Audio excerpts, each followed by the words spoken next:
pencemaran tanah itu? Pencemaran tanah adalah adanya bahan kimia seperti polutan atau terkontaminasi yang berada di dalam tanah serta bisa menjadi racun loh. Pencemaran tanah dengan konsentrasi yang cukup tinggi dapat menimbulkan dampak negatif tidak hanya bagi lingkungan, bagi hewan. Kita juga bisa merasakan dampak negatif dari pencemaran tanah loh. Tanah memiliki berbagai senyawa yang memang telah ada secara alami. Walaupun ia tidak tercemar, senyawa seperti fosfat, karbonat, sulfat, nitrat, juga senyawa-senyawa organik seperti asam lemak, DNA, PAH, dan lain sebagainya. Lalu, apa sih penyebab pencemaran tanah itu?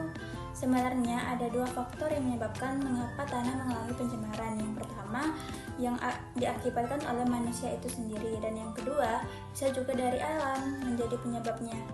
Memang penyebab yang manusia lakukan juga bisa terbagi ke dalam dua hal, yaitu sengaja atau tidak disengaja. Pencemaran yang manusia lakukan kita kenal dengan sebutan antropogenik. Ketika para petani terlalu banyak menggunakan pestisida, hal ini juga dapat mencemari tanah. Selain itu, berbagai kegiatan industri seperti tekstil, obat-obatan, minyak bumi, dan lain-lain. Emisi radioaktif seperti radium, thorium, uranium, dan lain-lain. Limbah rumah tangga juga bisa menjadi pencemaran tanah dengan mengandung kandungan zat kimia yang beracun. Hal-hal seperti ketidaksengajaan atas kebocoran bahan kimia, kegiatan pengecoran, pertambangan, konstruksi, kegiatan transportasi, hingga kegiatan pembuangan limbah kimia oleh berbagai pihak juga menjadi penyebab mengapa pencemaran tanah terjadi. Biasanya, penyebab pencemaran tanah terjadi akibat ulah manusia karena cara pembuangan limbah yang tidak tepat.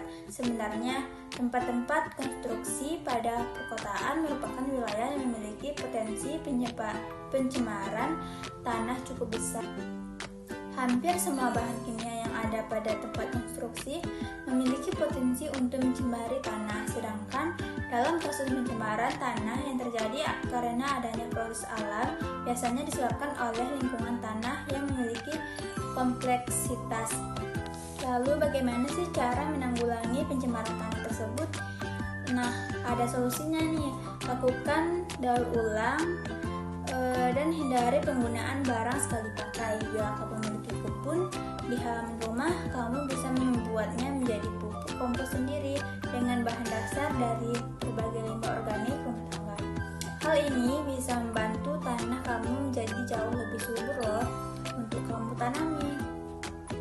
Mendorong kegiatan industri yang ramah lingkungan serta kegiatan pertanian dengan sedikit penggunaan bahan kimia juga bisa kita lakukan. Nah, selain itu, berbagai cara mudah lain seperti memperbanyak menanam tumbuhan juga bisa menjadi salah satu cara untuk menanggulangi pencemaran tanah. Baiklah, hanya itu yang dapat saya sampaikan. Lebih dan kurangnya saya mohon maaf. Billahi taufiq wal hidayah. Wassalamualaikum warahmatullahi wabarakatuh. Semoga bermanfaat.